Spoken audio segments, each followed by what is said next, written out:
ये वो चीज़ें हैं जिनका कोई विरोध नहीं करता। पूरे देश के लोग इसका स्वागत करेंगे, लेकिन इन पर अमल नहीं होता। एक चीज़ को चुना जाता है जिसको देश के लोग नहीं पसंद करेंगे, जो देश के अंदर फूट को बढ़ाएगा, फूट डालेगा। लड़ाओ और हुकूमत करो के उसूल पर अमल करते हुए अफसोस ये है कि हमारी सरकार ने उसी को चुना है, या लॉ कमीशन को चुनने का इशारा दिया है, और ये बात कंफर्म हो गई ऑनरेबल प्राइम मिनिस्टर की तकरीर। मैं सज्जाद नौमानी अपने तमाम देशवासियों को सलाम पेश करता हूँ और आपसे कुछ ज़रूरी बात करने के लिए आपके बीच उपस्थित हुआ हूँ। आजकल हमारे देश में यूनिफॉर्म सिविल कोड का मसला चर्चा में है। हमारे देश के ज़्यादातर नागरिक, मेरा ख़्याल ये है कि यूनिफॉर्म सिविल कोड को ठीक तौर पर समझते नहीं हैं और इस बारे में कोई सही राय कायम करना कि इसको सपोर्ट करना चाहिए या इसको अपोज़ करना चाहिए, यह हमारे अक्सर देशवासियों के लिए शायद आसान नहीं होता।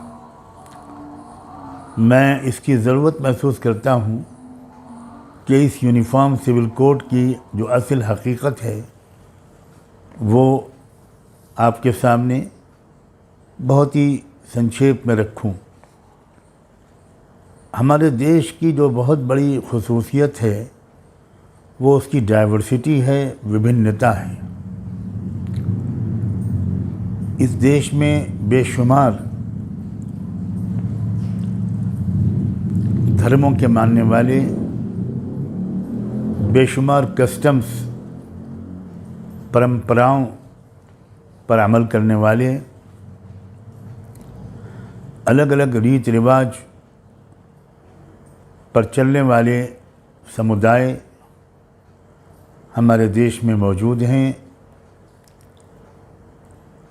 और ये इस देश को एक यूनिक मुकाम, एक अलग स्थान अदा कर देता है। ये बात देती है पूरी विश्व बरादरी में हमारे देश को ये एक बहुत बड़ी खुसूसियत हासिल है। अब ये कोशिश करना कि सारे लोगों के रीत रिवाज ख़त्म हो जाएं, सारे लोगों की परंपराएं मिट जाएं और 140 करोड़ की आबादी वाले देश का एक एक व्यक्ति वो गोया एक ही सिस्टम को, एक ही कानून को, एक ही परंपरा को कबूल कर ले, ये चाहा जा रहा है यूनिफॉर्म सिविल कोड के ज़रिए। जो इस देश की जो आत्मा है, इस देश की जो विशेषता है, ये उसके सख्त खिलाफ है। और जो लोग झूठ बोलने के आदी हैं, धोखा देने के माहिर हैं, वो इस बात को इस तरह मशहूर करते हैं कि जैसे यूनिफॉर्म सिविल कोड के ख़िलाफ़ सिर्फ मुसलमान बोलते हैं, इसकी मुखालफत सिर्फ मुसलमान करते हैं।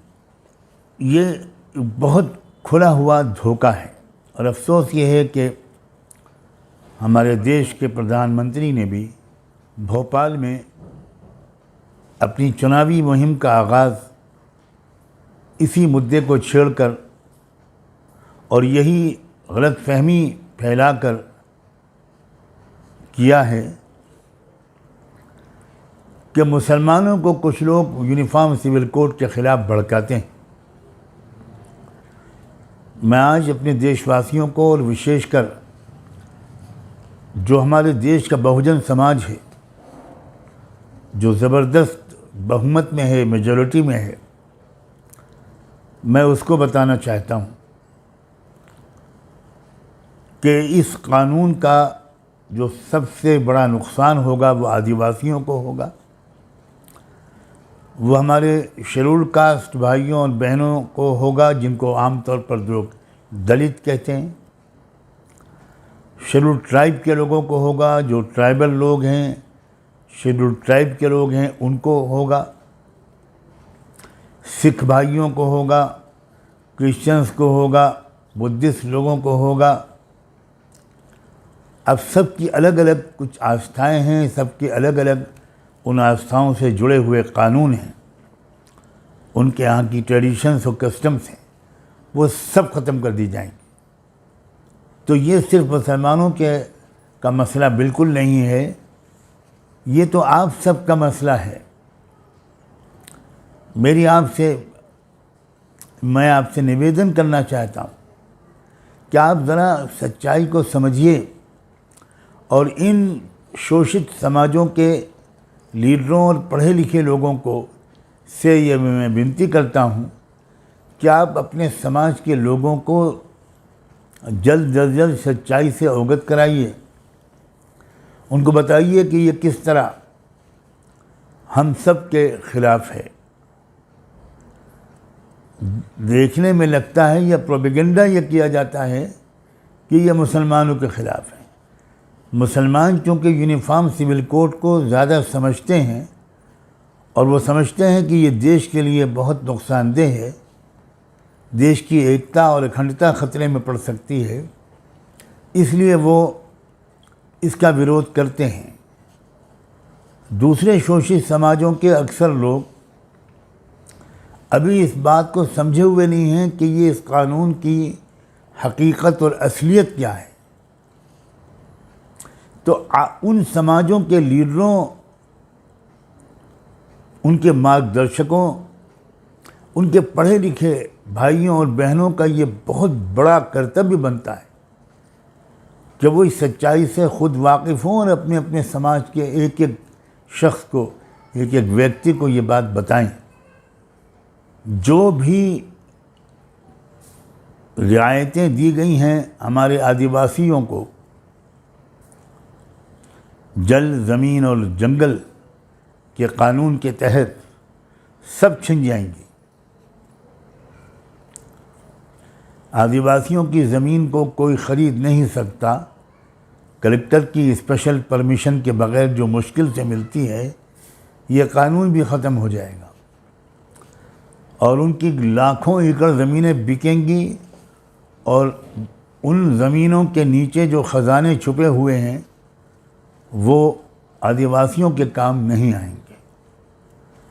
अब तो सैटेलाइट के ज़रिए साबित हो चुका कि जिन इलाक़ों में हमारे आदिवासी लोग ज़्यादा रहते हैं, उन इलाक़ों में बहुत ही कीमती धातें कुदरत ने छुपा रखी हैं और वो जब निकलेंगी तो मालामाल हो जाएंगे उस ज़मीन के मालिक लोग। तो इससे पहले कि वो मरहला आए, वो स्टेज आए, वो कानून ही बदला जा रहा है। अब उन ज़मीनों को ख़रीद लिया जाएगा और चंद पूंजीपति उस ज़मीन को ख़रीदेंगे। पूंजीपतियों का नाम लेने की मुझे ज़रूरत नहीं है, जिनके ख़जाने में सारे देश का ख़जाना डाला जा रहा है, वही पूंजीपति उन ज़मीनों को ख़रीदेंगे और वह आदिवासी जो उसके मालिक थे, वो उन ज़मीनों में बनने वाले कारखानों में मजदूरी करेंगे। और भी इसके बहुत दूर तक दूरगामी नुकसानात हैं। मैं चूँकि ज़्यादा लंबी बात नहीं करना चाहता, मैं सिर्फ अपने देशवासियों को और शोषित और पीड़ित समाज के लोगों को ख़ास तौर पर ये बताना चाहता हूँ और उनके लीडरों और पढ़े लिखे लोगों से ये निवेदन करना चाहता हूँ कि आप अपने समाज के लोगों को बताइए और उनसे कहिए कि वो लॉ कमीशन ने जो इस वक्त पूछा है इंडियन पब्लिक से, भारत की जनता से, कि आप क्या यूनिफॉर्म सिविल कोड को पसंद करते हैं या नहीं, तो फिर इसका जवाब सिर्फ मुसलमानों की तरफ से बिल्कुल नहीं जाना चाहिए। इसका जवाब पूरे देश के गरीब जनता की तरफ से, पूरे देश के पिछड़े हुए समाज की तरफ से, ओबीसीज़ की तरफ से, शेड्यूल्ड कास्ट शेड्यूल्ड ट्राइब की तरफ से, आदिवासियों की तरफ से, सिखों, क्रिश्चियंस और लिंगायत लोगों की तरफ से और दूसरे तमाम समाजों के लोगों की तरफ से जाना चाहिए। No to UCC. आप अपने इलाके के लोगों से पता कीजिए कि लॉ कमीशन को हम अपना रिस्पांस कैसे भेजें। हम शुक्रगुजार हैं लॉ कमीशन के कि उन्होंने राय मांगी है। हालांकि इस पर हमको ताज्जुब है कि ये काम पहले हो चुका है और लॉ कमीशन 21वां लॉ कमीशन इस पर मुतमईन हो गया था कि कोई ऐसा एक कानून सबके लिए नहीं बनाया जा सकता, नहीं बनाया जाना मुमकिन है, उचित नहीं है, भारत के लिए तो बिल्कुल उचित नहीं।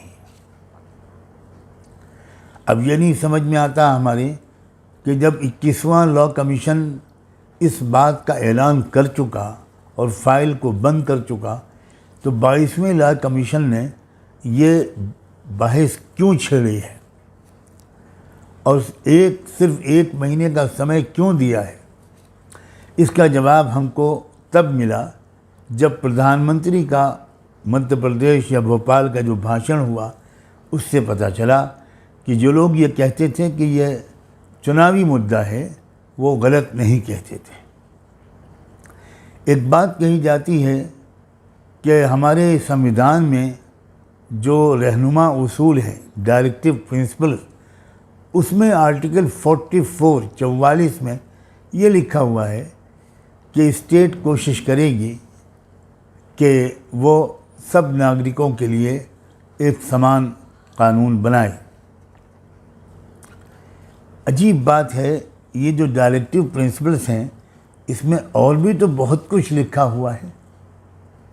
आर्टिकल 44 से बहुत पहले बहुत कुछ और भी लिखा हुआ है। मिसाल के तौर पर आर्टिकल 38 में लिखा हुआ है कि भारत के नागरिकों की जो आमदनी होगी उसमें बहुत ज़्यादा अंतर नहीं होना चाहिए।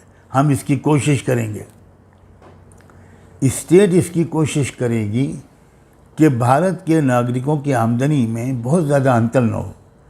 किसी की जो इनकम है बहुत ज़्यादा हो, किसी की बहुत कम हो, तो ये इसकी कोशिश की जाएगी कि ऐसा न हो। फिर भारत के जो नागरिक हैं उनके जो रहने सहने का जो अंदाज़ होगा, जो स्टेटस होगा, उसमें भी बहुत ज़्यादा ऊंच नीच नहीं होगी, इसकी भी कोशिश की जाएगी। सारे ही नागरिकों को कमाने के एक से उपाय दिए जाएंगे ताकि सबकी आमदनी तकरीबन बराबर हो, आप बहुत ज़्यादा फ़र्क ना हो। अगर मैं इंग्लिश में पढ़ूँ तो उसमें लिखा हुआ है आर्टिकल 38 में कि reducing income inequality, status imbalance and other social issues are at the core of this principle. फिर आगे ये भी लिखा हुआ है आर्टिकल 39 में कि securing adequate means of livelihood for the citizens by providing equitable material resources to everyone and striving for equal work pay for both men and women. Article 41 में ये भी लिखा हुआ है, यानी आप सोचिए कि पुरुषों और महिलाओं दोनों को एक सी गया आमदनी हो, एक बराबर तनख्वाह मिले।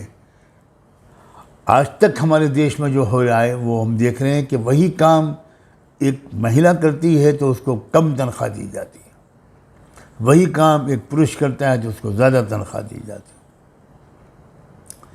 फिर उसमें आगे आर्टिकल 41 में to provide the right to work, right to education and right to public assistance in cases of unemployment, old age and sickness.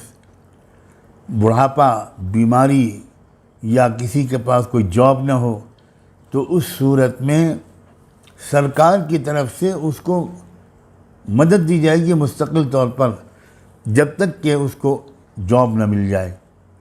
Article 46 वो जो कमज़ोर तबक़ात हैं हमारे देश के, वो शोषित पीड़ित लोग जो पिछड़ गए हैं, पिछड़े हुए लोग, OBCs, SC, STs, other weaker sections, उसमें ये हिदायत दी जाती है, डायरेक्शन है उसमें कि कोई भी समाजी भेदभाव इन पिछड़े हुए लोगों के साथ नहीं होने दिया जाएगा।